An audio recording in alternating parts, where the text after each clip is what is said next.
Hi guys, I hope you guys are really doing well out over there. And firstly, I must apologize that I've been not able to make video updates quite regularly as I would have liked to. Uh, and then just to update, yes, my own elevator is doing good. Been enjoying my drives out over there. Uh, One thing which I really wanted to make a video update today was on the petrol what we have been offered here in India. And as you all know, there has been quite a lot of traction on social media with regards to the ethanol blend of petrol, what we have been provided with. So, this video, I'm really not going to talk about any ill effects or, any cons or pros of ethanol here. I am not putting this video to discuss about, let's say, bad effect of ethanol on our vehicles. Let's just keep it aside. I really wanted to talk about the RON value, what the petrol has to offer to us. So why RON? I own multiple vehicles. Just to put it out there, I am more into riding than driving, and so I own two bikes. One is my Interceptor, and then I've got a Suzuki V-Strom, and then of course the Honda Elevate. So it's very important that what fuel I chose for these vehicles, especially with my V-Strom. I need to be using RON 95 and above. And I think Honda Elevate, if you open up your fuel lid, it just shows that anything above RON 91 is what preferred for Honda Elevate. So on the Interceptor, just been using any fuel which is available out there, not very specific on it. Now coming back to RON, what does RON really mean? So what's RON? RON is basically short for research octane number. Now, what does this indicate? That this indicates how much the petrol can be compressed, so that you can have that efficient combustion inside the engine. I'll try and put up the engine, a basic diagram and show you what actually uh, we are talking about, and what happens when you are compressing the petrol, and why RON plays important part in this the compression. Okay, guys, I tried to ask ChatGPT to give me a picture of engine compression and engine knocking illustration, and this is what I've got. I would not read much into these diagram. I'll just try and explain the basic things. So, if you look at the left-hand side illustration, it shows how the engine compression, the fuel injection, and the spark plug, ignites the compressed fuel. So that's what the left hand side diagram talks about. I would be more interested on the right hand side illustration, wherein the first diagram shows very clearly the ignition happening by the spark plug, whereas on the extreme right hand side, there is a premature ignition taking place in the petrol, and which causes the engine knocking.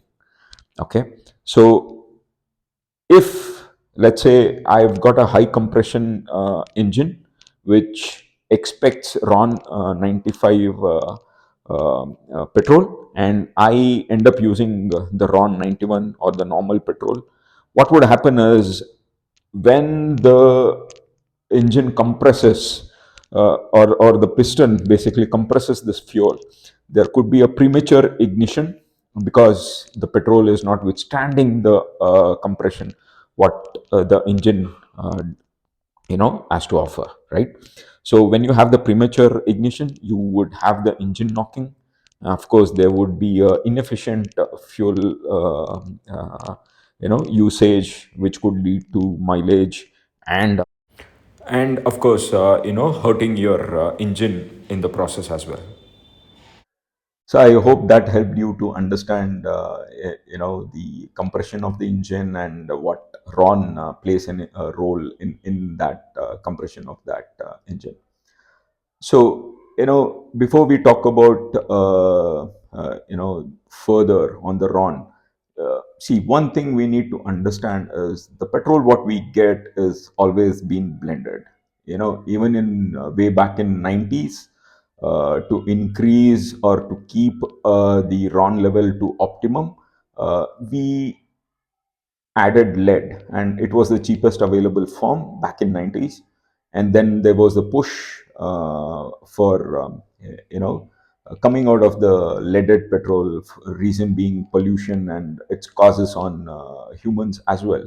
So we started getting unleaded petrol. And how did the octane been maintained? Of course, there were some research and solutions which would bring up the octane level of petrol. I think that's where the unleaded petrol came into picture, and there was the blended thing which made the octane level to 91. So since 2000, I think we have been using octane 91 petrol, and for some period of time, we did call that as unleaded. And there was leaded fuel available as well, but that was eventually phased out, and we had 91 octane as a normal petrol, which was available since 2000.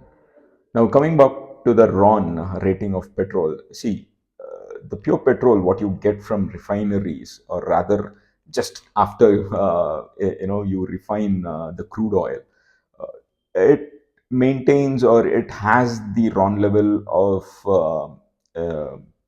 probably somewhere around 70s and to 80s, right? So it depends batch by batch, and not always you could have a consistent RON level with whatever petrol you refine from the crude oil, right? So now, post the refine, and to maintain that standard 91 uh, octane or the RON, you would, I mean, a lot of research goes through, and we as an India developing nation, we always look forward for economic solution which is available for us to blend.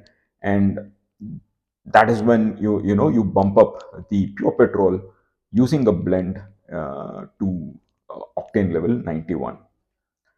And we have reached a state where we have now started using ethanol for blending with petrol. And let me tell you that ethanol has a high octane value. It has probably got 109 or something as a octane value for ethanol. So quite a lot of research, I'm sure, would have gone through, and to use ethanol and get that 91 RON level as a minimal in our petrol. So today they are probably using 20% of ethanol, and when for example, when you take a XP91, and or just XP, you have XP100 and you have XP95. So don't mistake that the XP100 is a pure petrol, that which means that it might not have ethanol at all. Of course, today it might not have an ethanol, but if the research goes forward, and if they find that they can have the 100 octane, that is XP100, not pure petrol, right? So if they can achieve that 100 octane with ethanol blending, they would go ahead and do it. Could be any percentage, anywhere from 5% to 20%, right? I think over the 30% is something, is the concern for us, everyone out over there, because we don't have the vehicle which is intended to use more than 20% of blend as of now. So coming back, So XP 100 doesn't mean pure petrol. It only means that it is octane level of 100, right? Now it could have blend of ethanol, or it could not have a blend of ethanol. It completely depends how they achieve the octane level of 100, right? It's the same with XP95. Yes, we do have this confusion that XP95 means 95% of petrol, only 5% could be ethanol. No, it's not the case. It is the RON level which is maintained as 95, right? And it can still have 20%, up to 20% of ethanol mixture in it. And the normal petrol, what we get has always been 91 octane, and it has got the 20% of ethanol blend. So please do not confuse yourself with the naming what the petrol companies give you. I know it's confusing, but that this is the case, right? It is the octane or the RON level what the petrol offers, and not really the percentage of ethanol what the petrol offers.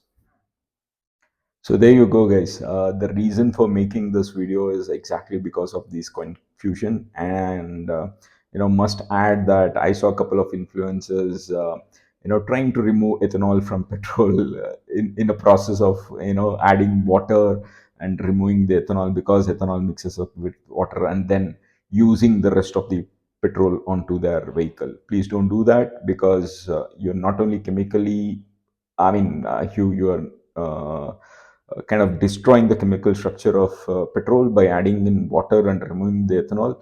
You're also bringing down the RON level, right?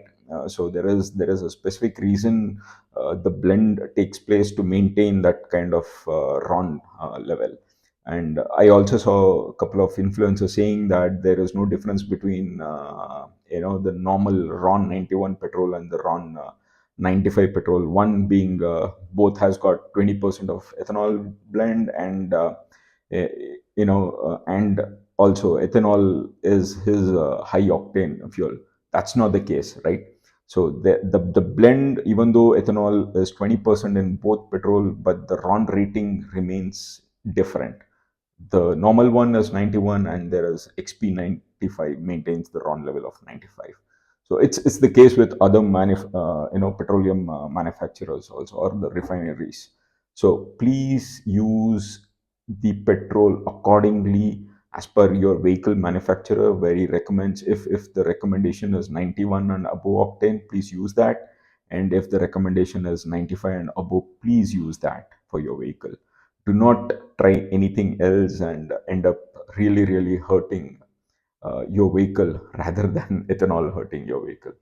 Take care, guys. If anything, please comment down, and we can always discuss on that. Thank you, guys.